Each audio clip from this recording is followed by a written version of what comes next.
আসসালামু আলাইকুম। আমি ডক্টর তারেক মোহাম্মদ জায়েদ বলছি। আশা করি সবাই ভালো আছেন। আমরা যারা উচ্চতর গবেষণার জন্য প্রস্তুতি গ্রহণ করব, আমি যেই লেভেলেই পড়াশোনা করি না কেন, আন্ডার গ্রেড বা পোস্ট গ্রেড যেখানেই থাকি না কেন আমি, যখন আমি উচ্চতর ডিগ্রির জন্য পড়াশোনা করব, তখন অ্যা সাধারণত আমার মাথায় ১ম চিন্তা আসে যে, আমাকে বোধহয় প্রচুর ইংরেজি জানতে হবে, প্রচুর ইংলিশ শিখতে হবে এবং a a international English language testing system অর্থাৎ IELTS যে টেস্টের কথা আমরা জানি। আমরা মনে করি যে আমাকে ওই টেস্টে ভালো করতে হবে। স্কোর অনেক হাই করতে হবে। তাহলেই আমি খুব ভালো গবেষক হতে পারব। তো আসলে এটা কি অ্যাডমিশনের প্রস্তুতি নাকি গবেষণার প্রস্তুতি? ভর্তির জন্য কিছু প্রস্তুতি লাগে। আবার ভর্তি হওয়ার পরে আমাদের কি কি স্কিল লাগবে, কি যোগ্যতা লাগবে, কি দক্ষতা লাগবে সেটারও তো প্রস্তুতির বিষয় আছে। শুধু ভর্তি হওয়ার জন্য প্রস্তুতি নিয়ে আমি যদি পেরেশান থাকি এবং যদি চিন্তিত থাকি, তাহলে ভর্তি হওয়ার পরে যে আমার কাজ সেটা করব কখন? তো ভর্তি পরবর্তী প্রস্তুতি সেটা হচ্ছে উচ্চতর শিক্ষা মানেই কিন্তু গবেষণা। উচ্চতর শিক্ষা মানেই গবেষণা, সেই গবেষণার কিছু প্রস্তুতি আমাকে নিতে হবে। গবেষণা করার জন্য আমাকে যে এনালাইসিস করতে হয়, সেই এনালাইসিস শব্দের অর্থ কি? আমি আপনাদেরকে এ একটি স্ক্রিনশট দেখাচ্ছি। স্ক্রিনশটে দেখুন, এখানে ৬ টি স্তর রয়েছে। তার মধ্যে এনালাইজ হচ্ছে নিচ থেকে উপরের ৪র্থ স্তর। ৪র্থ স্তরে হচ্ছে কি breaking down information into component parts. Analyse তার উপরে কি ইভ্যালুয়েট, জাজিং the value of information or ideas. এর উপরে কি combining parts to make a new whole. এই যে নিউ হোল মানে হচ্ছে নিউ নলেজ আপনাকে তৈরি করতে হবে। তাহলে এনালাইজ করে আমরা একটি প্রবলেমকে পিক করব। রিসার্চেবল প্রবলেমকে আমরা পিক করব। নিয়ে সেটা নিয়ে আমরা গবেষণা করব। যখন বলা হয় যে তুমি উচ্চতর গবেষণা করবে, উচ্চতর স্টাডি করবে, হায়ার স্টাডি করবে তাহলে কি বিষয় নিয়ে পড়বে?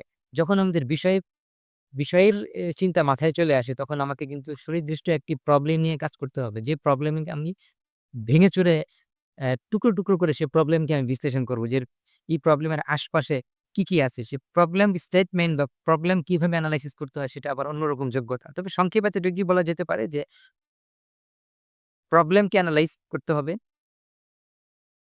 প্রবলেমকে ইভ্যালুয়েট করতে হবে। এরপরে সেই প্রবলেমকে ভিত্তি করে ডাটা কালেকশন, ডাটা এনালাইসিস করে আমাকে আবার নতুন নলেজ তৈরি করতে হবে। তো এই যে এনালাইজ তারপরে হচ্ছে ইভ্যালুয়েট এরপরে হচ্ছে ক্রিয়েট এই যে ধাপগুলো রয়েছে এই ধাপে যখন আমরা কাজ করতে যাব এবং এই ধাপ অনুযায়ী যখন আমরা কাজ করতে যাব, তখন শুধু চেয়ার টেবিলে বসে চিন্তা ভাবনা করলেই হবে না। আমাদেরকে কিন্তু অনেক কিছু পড়তে হবে, অনেক বই পড়তে হবে।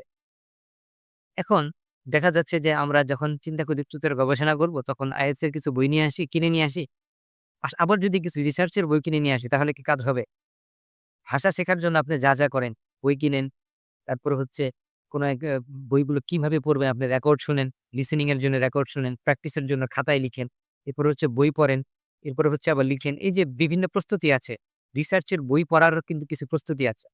তার মধ্যে অন্যতম একটি প্রস্তুতি হচ্ছে যে, বইগুলো যদি শুধুমাত্র ইংরেজি জ্ঞান দিয়ে আপনি পড়েন, যে আপনি ইংরেজি জানেন একটা রিসার্চ মেথড এর বই কিনলেন, কিনে আপনি পড়তে শুরু করলেন, আপনি মজা পাবেন না এবং শেষ পর্যন্ত দেখা যাবে আপনি অল্প কিছু পৃষ্ঠা পড়ার পরে আর পড়তে পারবেন না এবং এটাই ঘটে।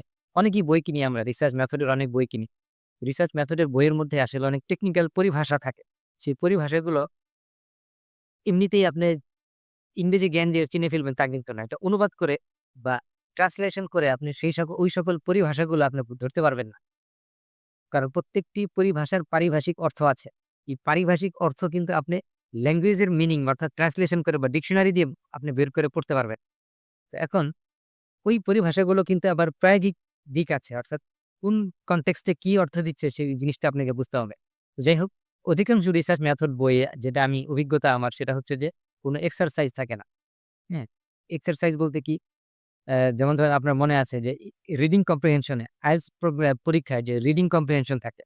রিডিং কম্প্রিহেনশন এ কিন্তু একটা প্যারাগ্রাফ থাকে, একটা প্যাসেজ থাকে, এরপরে কিন্তু বিভিন্ন প্রশ্ন থাকে। যে প্রশ্নগুলো উত্তর দিতে গেলে আপনি জানা হয়ে যায়। মানে পরীক্ষক এটা জেনে যান যে আপনি আসলে ভালোভাবে পড়েছেন কি।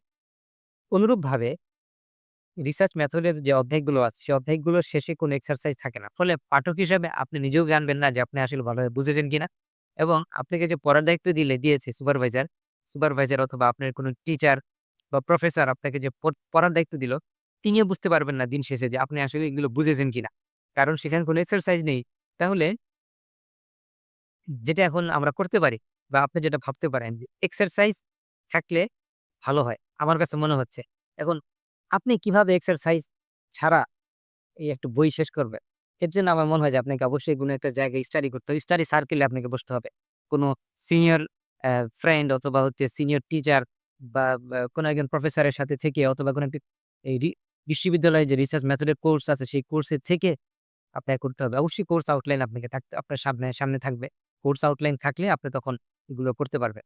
যাই হোক, মূল কথা হচ্ছে যখন আপনি উচ্চশিক্ষার জন্য বা হায়ার স্টাডিজ এর জন্য প্রস্তুতি গ্রহণ করবেন, তখন অবশ্যই ভাষাগত দিকটা বিবেচনা করবেন যে আপনার ওই ভাষার জ্ঞান আছে কিনা, যে ভাষায় আপনি পিএইচডি করবেন। দ্বিতীয়ত হচ্ছে ওই মেথড এর জ্ঞান আছে কিনা এবং মেথড এর জ্ঞানের জন্য আপনাকে কিছু বই পড়তে হবে, সাথে কিছু এক্সারসাইজ করতে হবে।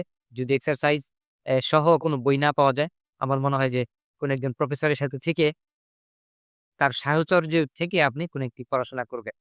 আমার মনে হয় এটাই উত্তম। আসসালামু আলাইকুম।